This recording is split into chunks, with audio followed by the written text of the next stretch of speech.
Everyone, ಮತ್ತೊಮ್ಮೆ renounce ಟಾರೋಗೆ ಸ್ವಾಗತ.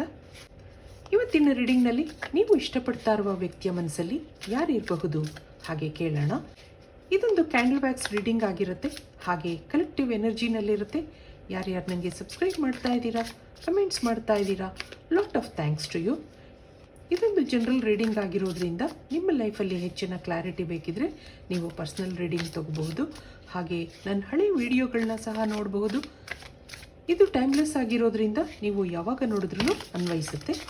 ಈಗ ಏನು ಕಾರ್ಡ್ಸ್ ಬರುತ್ತೆ ನೋಡೋಣ. ಸ್ವಲ್ಪ ಕಾರ್ಡ್ಸ್ ತೆಗಿಯೋಣ ಮೊದಲು. ಇಲ್ಲಿ ಏನಿದೆ ನೋಡೋಣ.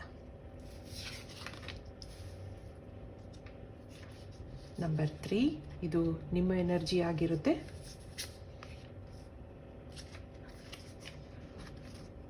ಇದು ಅವರ ಎನರ್ಜಿ ಆಗಿರುತ್ತೆ. ನಂಬರ್ 3 ಬಾಟಮ್ನಲ್ಲಿ ಏನಿದೆ, ಕಿಂಗ್ ಆಫ್ ಕಪ್ಸ್ ಇದೆ. ಇಲ್ಲಿ ಇಬ್ಬರೂ ಇಮೋಷ್ನಲ್ ಆಗಿ ಕನೆಕ್ಟ್ ಆಗಿದ್ದೀರಾ. ಇಬ್ಬರಲ್ಲೂ ಒಳ್ಳೆ ಫ್ರೆಂಡ್ಶಿಪ್ ಇದೆ. ಆಗಾಗ ನಿಮ್ಮ ನೆನಪುಗಳು ಅವ್ರಿಗೆ ಬರ್ತಾ ಇರುತ್ತೆ. ಆದರೆ ನೀವೇನು ಯೋಚನೆ ಮಾಡ್ತಾ ಇದ್ದೀರಾ, ನಿಮ್ಮ ಮನಸ್ಸಲ್ಲಿ ಏನಿದೆ ಒಂದ್ಸರಿ ಕೇಳೋಣ. ಇಲ್ಲಿ ನೀವಿಬ್ಬರು ಯಾವುದೋ ಸೋಷಿಯಲ್ ಮೀಡಿಯಾದಲ್ಲಿ ಮೀಟ್ ಆಗಿದ್ದೀರಾ ಹಾಗನ್ನಿಸ್ತಾ ಇದೆ. ಆ ವ್ಯಕ್ತಿ ಬಗ್ಗೆ ತುಂಬ ಕನಸುಗಳಿದೆ, ಹಾಗೆ ನೆನಪುಗಳು ಇದೆ. ಏನೋ ಇಬ್ಬರಲ್ಲಿ ಡಿಫ್ರೆನ್ಸಸ್ ಇದೆ. ನಿಮ್ಮ ಮನಸ್ಸಲ್ಲಿ ಏನೋ ಅನುಮಾನಗಳಿದೆ. ಹಾಗಿರೋದ್ರಿಂದ ಏನೋ ಯೋಚನೆಯಲ್ಲಿದ್ದೀರಾ ನೀವು. ಅವರ ಎನರ್ಜಿ ನೋಡಿದಾಗ ಇಲ್ಲಿ ಯಾರೋ ಫ್ಯಾಮಿಲಿ ಪರ್ಸನ್ ಆಗಿದ್ದಾರೆ ಅನ್ನೋದು ಬರ್ತಾ ಇದೆ. ಈ ಕನೆಕ್ಷನ್ ಬಗ್ಗೆ ಅಂಥ ಸೀರಿಯಸ್ನೆಸ್ ಇಲ್ಲ ಅವರಿಗೆ. ಏನೋ ಭೇಟಿಯಾಗಿದ್ದೀರಾ ಸರಿ, ನಿಮ್ಮ ಮೇಲೆ ಅಟ್ಯಾಚ್ಮೆಂಟ್ ಬೆಳೆದಿದೆ. ಆಗಾಗ ನಿಮ್ಮನ್ನು ಭೇಟಿ ಮಾಡೋದಿದೆ. ನಿಮ್ಮ ಜೊತೆ ಕಳೆದಂಥ ಸಮಯ ಅವ್ರಿಗೆ ತುಂಬ ನೆನಪಲ್ಲಿ ಇರುತ್ತೆ. ಆಗಾಗ ನಿಮಗೆ ಮೆಸೇಜ್ ಮಾಡೋದಿದೆ, ಕಾಲ್ ಮಾಡೋದಿದೆ. ನಿಮ್ಗೆ ಹೆಚ್ಚು ಟೈಮ್ ಕೊಡೋಕ್ಕಾಗ್ತಾ ಇಲ್ಲ. ಅವ್ರಿಗೆ ಅವ್ರದ್ದೇ ಆದ ಪ್ರಪಂಚ ಇದೆ. ಹಾಗಿರೋದ್ರಿಂದ ಇಲ್ಲಿ ಲಿಮಿಟೇಷನ್ಸ್ ಇದೆ. ಇದಕ್ಕೆ ಕ್ಯಾಂಡಲ್ ವ್ಯಾಕ್ಸಿಂದ ಏನು ರೀಡಿಂಗ್ ಬರುತ್ತೆ ನೋಡೋಣ. ಯಾರನ್ನೂ ಇಷ್ಟಪಟ್ಟಿದ್ದೀರಾ, ಈಗೀಗ ಅವ್ರ ಸ್ವಭಾವದಲ್ಲಿ ಚೇಂಜಸ್ ಆಗಿದೆ. ನಿಮ್ಗೇನೇನೋ ಅನುಮಾನಗಳು ಮೂಡಿದೆ. ಕೇಳುವಂಥ ಮನಸ್ಸಿಲ್ಲ, ಕೇಳಿದ್ರೂ ಸರಿಯಾದ ಉತ್ತರ ಸಿಗ್ತಾ ಇಲ್ಲ. ಹಾಗೆ ಯೋಚನೆ ಮಾಡೋರು ನೀವಾಗಿದ್ದರೆ ನಿಮಗಾಗಿ ಈ ರೀಡಿಂಗ್ ಅನ್ಕೋತೀನಿ. ಈಗ ಏನು ರೀಡಿಂಗ್ ಬರುತ್ತೆ ನೋಡೋಣ. ಒಂದು ನಿಮಿಷ ನಿಮ್ಮ ಮನಸ್ಸಲ್ಲಿರೋ ವ್ಯಕ್ತಿನ ನೆನೆಸ್ಕೊಳ್ಳಿ. ಹಾಗೆ ಡಿವೈನ್ ಎನರ್ಜಿನಲ್ಲಿ ಕನೆಕ್ಟ್ ಆಗೋಕ್ಕೆ ಪ್ರಯತ್ನ ಮಾಡಿ. Angels, universe, spirit guides help ಮಾಡಿ. ನಿಮಗಿಲ್ಲಿ ಯಾರ್ದೋ ನೆನಪುಗಳು ಮತ್ತೆ ಮತ್ತೆ ಬರ್ತಾ ಇದೆ. ಆ ವ್ಯಕ್ತಿನ, ಆ ನೆನಪುಗಳನ್ನ ಮರಿಬೇಕು ಅಂತ ಅನ್ಕೋತೀರಾ. ಆದರೆ ಮನಸ್ಸಿಂದ ಆ ನೆನಪುಗಳು ಮರೆಯಾಗ್ತಾ ಇಲ್ಲ. ನಿಮ್ಮದೇ ಆದ ಜೀವನ ಇದೆ, ಅಲ್ಲಿ ಸಂತೋಷವಾಗಿದ್ದೀರಾ. ಆದರೂ ಇದರಿಂದ ಆಚೆ ಬರಲಾಗದಂಥ ಪರಿಸ್ಥಿತಿ ನಿಮ್ಮದು. ಆ ಕಡೆಯಿಂದ ಮೊದಲಿನ ರೆಸ್ಪಾನ್ಸ್ ಇಲ್ಲ. ಇದೊಂದು ಕಾಂಪ್ಲಿಕೇಟೆಡ್ ಕನೆಕ್ಷನ್ ಅನ್ನಿಸ್ತಾ ಇದೆ. ಇಲ್ಲಿ ನಿಮಗೆ ಆ ವ್ಯಕ್ತಿಯಿಂದ ಸಂತೋಷ ಇದ್ದರೂ ರಿಗ್ರೆಟ್ಸ್ ಇದೆ. ಹೀಗಿದ್ರೆ ಚೆನ್ನಾಗಿತ್ತು, ಹಾಗಿದ್ರೆ ಚೆನ್ನಾಗಿತ್ತು ಅನ್ನೋದೇ ಹೊರತು ಕಂಪ್ಲೀಟ್ ಹ್ಯಾಪಿನೆಸ್ ಇಲ್ಲ. ಅವರ ಎನರ್ಜಿ ನೋಡಿದಾಗ ಈ ವ್ಯಕ್ತಿ ಒಂದು ಕಮಿಟೆಡ್ ಪರ್ಸನ್ ಆಗಿದ್ರು. ಆದರೂ ಅಲ್ಲಿ ಅಂಥ ಸಂತೋಷ ಇಲ್ಲ, ಬಿಡೋ ಹಾಗೂ ಇಲ್ಲ. ಆ ಒಂದು ಸಿಚುವೇಶನಲ್ಲಿ ಇದ್ದಾರೆ ಅಂತ ಅನ್ನಿಸ್ತಾ ಇದೆ. ನಿಮ್ಗೆ ಇದ್ರ ಬಗ್ಗೆ ಏನೂ ಹೇಳ್ಕೊಳ್ಳಲ್ಲ, ಆದರೆ ಏನೋ ಸ್ಟ್ರಕ್ ಎನರ್ಜಿ ಇದೆ. ನಿಮ್ಮ ನೆನಪುಗಳು ಆಗಾಗ ಬರ್ತಾ ಇರುತ್ತೆ. ಬ್ರೋಕನ್ ಫೀಲ್ ಆಗುತ್ತೆ. ಏನೋ ನಿಮ್ಮಿಬ್ಬರ ಮಧ್ಯೆ ಮಾತುಕತೆಗಳಾಗಿದೆ ಅಂತ ಅನ್ನಿಸ್ತಾ ಇದೆ. ಅವ್ರು ನಿಮಗೆ ಹರ್ಟ್ ಆಗಿರೋ ಹಾಗೆ ಮಾತಾಡಿರಬಹುದು, ಅಥವಾ ನೀವೇನಾದ್ರೂ ಹೇಳಿರಬಹುದು.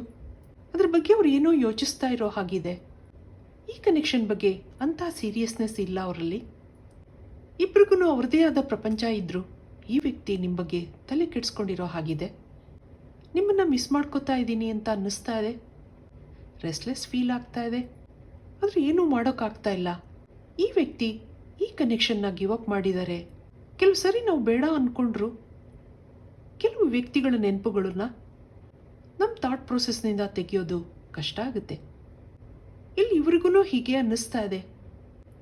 ನಿಮ್ಮಿಂದ ದೂರ ಆದ್ರೂ ನಿಮ್ಮ ನೆನಪುಗಳನ್ನು ದೂರ ಮಾಡೋಕ್ಕಾಗ್ತಾ ಇಲ್ಲ. ನಿಮ್ಮಿಬ್ಬರಲ್ಲಿ ಇದು ಆಗಾಗ ನಡೀತಾನೇ ಇರುತ್ತೆ. ಆಗಾಗ ಡಿಸ್ಕನೆಕ್ಟ್ ಆಗ್ತೀರಾ, ಆದರೆ ಯಾಕೋ ಏನೋ ಮತ್ತೆ ಕನೆಕ್ಟ್ ಆಗ್ತೀರಾ. ಅವರು ಮೆಕ್ಯಾನಿಕಲ್ ಆಗಿ ಅವ್ರ ಕೆಲಸ ಮಾಡ್ಕೋತಾ ಇದ್ದಾರೆ. ಆದ್ರೂ ಏನೋ ಕಳ್ಕೊಂಡ ಅನುಭವ ಆಗ್ತಾ ಇದೆ. ಲಾಸ್ ಫೀಲ್ ಆಗ್ತಾ ಇದೆ. ಇಲ್ಲಿ ನೀವಿಬ್ಬರು ನೋ ಕಾಂಟ್ಯಾಕ್ಟ್ ಸಿಚುವೇಶನಲ್ಲಿ ಇದ್ದೀರಾ, ಅಥವಾ ಇಬ್ಬರೂ ಮಾತಾಡೋಂಥ ಪರಿಸ್ಥಿತಿನಲ್ಲಿ ಇಲ್ಲ ಅಂತ ಅನ್ನಿಸ್ತಾ ಇದೆ. ಇಬ್ಬರ ಮಧ್ಯೆ ಲಾಂಗ್ ಗ್ಯಾಪ್ ಇದೆ. ಈ ಕನೆಕ್ಷನ್ ಇಲ್ಲಿಗೆ ಮುಗೀತು ಹಾಗೆ ಅನ್ಕೋತಾರೆ ಅವರು. ಮನಸ್ಸಲ್ಲಿ ಸ್ಯಾಡ್ ಫೀಲಿಂಗ್ಸ್ ಇದೆ. ಇವ್ರಿಗೆ ಮತ್ತೆ ನಿಮ್ಮನ್ನು ಭೇಟಿ ಮಾಡಬೇಕು, ಕೆಲವು ವಿಷಯಗಳನ್ನ ಡಿಸ್ಕಸ್ ಮಾಡ್ಕೋಬೇಕು, ಅವ್ರ ಸೈಡ್ ಕ್ಲಿಯರ್ ಮಾಡ್ಕೋಬೇಕು ಅನ್ನೋದಿದೆ. ಇಲ್ಲಿ ನಿಮ್ಮ ಎನರ್ಜಿ ನೋಡಿದಾಗ ನೀವು ನಿಮ್ಮ ಲೈಫಲ್ಲಿ ಇನ್ವಾಲ್ವ್ ಆಗಿದ್ದೀರಾ. ಅವ್ರ ನೆನಪುಗಳು ಆಗಾಗ ಬಂದ್ರೂ ಮುಂದೆ ಹೋಗಿದ್ದೀರಾ. ಆದರೂ ಎಲ್ಲೋ ಮನಸ್ಸಲ್ಲಿ ಒಂದು ಕಡೆ ಮತ್ತೆ ಈ ವ್ಯಕ್ತಿ ಬರ್ತಾರೆ ಹಾಗೆ ನಿಮ್ಗೆ ಅನ್ನಿಸ್ತಾ ಇದೆ. ಮೆಸೇಜ್ ಮಾಡಬಹುದು ಅಥವಾ ಕಾಲ್ ಮಾಡಬಹುದು ಹಾಗನ್ನಿಸ್ತಾ ಇದೆ. ಇಲ್ಲಿ ಇಬ್ರಿಗೂ ಮ್ಯೂಚುವಲ್ ಇಮೋಷನಲ್ ಫೀಲಿಂಗ್ಸ್ ಇದೆ. ಏನೋ ಹಳೆ ನೆನಪುಗಳಿದೆ. ನೀವು ಅವರಿಂದ ಏನೋ ಎಕ್ಸ್ಪೆಕ್ಟ್ ಮಾಡದಿದ್ರೂ ಒಳ್ಳೆ ಫ್ರೆಂಡ್ಶಿಪ್ ನಿರೀಕ್ಷೆ ಮಾಡ್ತಾ ಇದ್ದೀರಾ. ಇಲ್ಲಿ ಲ್ಯಾಕ್ ಆಫ್ ಕಮ್ಯುನಿಕೇಷನ್ ಇದೆ. ಮುಂದೆ ಅವರು ನಿಮ್ಮನ್ನು ಭೇಟಿ ಮಾಡಬಹುದಾ? ಅವರ ಮನಸ್ಸಲ್ಲಿರೋ ಮಾತುಗಳನ್ನ ನಿಮ್ಮ ಜೊತೆ ಹೇಳ್ಕೋಬಹುದಾ? ನೀವು ಅವ್ರಿಗೋಸ್ಕರ ಕಾಯ್ತಾ ಇದ್ದೀರಾ. ಇಲ್ಲೊಂದು ಲಾಂಗ್ ಗ್ಯಾಪ್ ಇರೋದ್ರಿಂದ ನಿಮ್ಗೆ ಆಗಾಗ ಅನುಮಾನಗಳು ಬರುತ್ತೆ. ಅವ್ರಿಗೆ ನನ್ನ ನೆನಪಿದ್ಯಾ ಅಥವಾ ಅವ್ರ ಲೈಫಲ್ಲಿ ಇನ್ಯಾರಾದರೂ ಬಂದಿರಬಹುದಾ ಹಾಗೆ ನೀವು ಎಷ್ಟೋ ಸರಿ ಅಂದ್ಕೊಂಡಿದ್ದೀರಾ. ಇಮೋಷ್ನಲ್ ಆಗಿ ಕನೆಕ್ಟ್ ಆಗಿರೋದ್ರಿಂದ ನಿಮ್ಮ ನೆನಪುಗಳು ಅವ್ರಿಗೆ ಆಗಾಗ ಬರ್ತಾ ಇರುತ್ತೆ. ಅವ್ರ ಮನಸ್ಸಲ್ಲಿ ನಿಮ್ಮ ನೆನಪುಗಳಿದೆ. ಪರಿಸ್ಥಿತಿ ಕಾರಣದಿಂದ ನಿಮ್ಮಿಂದ ದೂರ ಆಗಿರಬಹುದು, ಆದರೆ ನಿಮ್ಮನ್ನು ನೆನಪಿಸ್ಕೊಂಡು ಮತ್ತೆ ಬರಬಹುದಾ? ಹಾಗೆ ಏಂಜಲ್ಸ್ನ ಕೇಳೋಣ. ಇಲ್ಲಿ ಏನು ಬರುತ್ತೆ, ಏನು ಮೆಸೇಜ್ ಬರುತ್ತೆ ನೋಡೋಣ. ಇಲ್ಲೊಂದು ವೆಯ್ಟ್ ಅಂತ ಬರ್ತಾ ಇದೆ. ಕಾಂಪ್ರಮೈಸ್ ಅನ್ನೋದಿದೆ ಬಾಟಮ್ನಲ್ಲಿ. ನಿಮ್ಮಿಬ್ಬರ ಮಧ್ಯೆ ಮುಂದೆ ಕಾಂಪ್ರಮೈಸ್ ಇದೆ. ನೀವು ನಿಮ್ಮ ನೆನಪುಗಳು ಅವ್ರ ಮನಸ್ಸಲ್ಲಿದೆ. ನಿಮ್ಮ ಜೊತೆ ಕೆಲವು ವಿಷಯಗಳನ್ನ ಅವರು ಡಿಸ್ಕಸ್ ಮಾಡ್ಕೋಬೇಕು ಅಂತ ಅಂದ್ಕೊಂಡಿದ್ದಾರೆ. ಹಾಗಿರೋದ್ರಿಂದ ಇಲ್ಲಿ ಏಂಜಲ್ಸ್ ನಿಮಗೆ ವೆಯ್ಟ್ ಮಾಡಿ ಅಂತ ಹೇಳ್ತಾ ಇದ್ದಾರೆ. ಇದು ಇವತ್ತಿನ ರೀಡಿಂಗ್ ಆಗಿರುತ್ತೆ.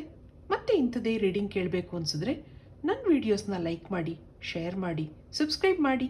Thank you for watching. Be happy always.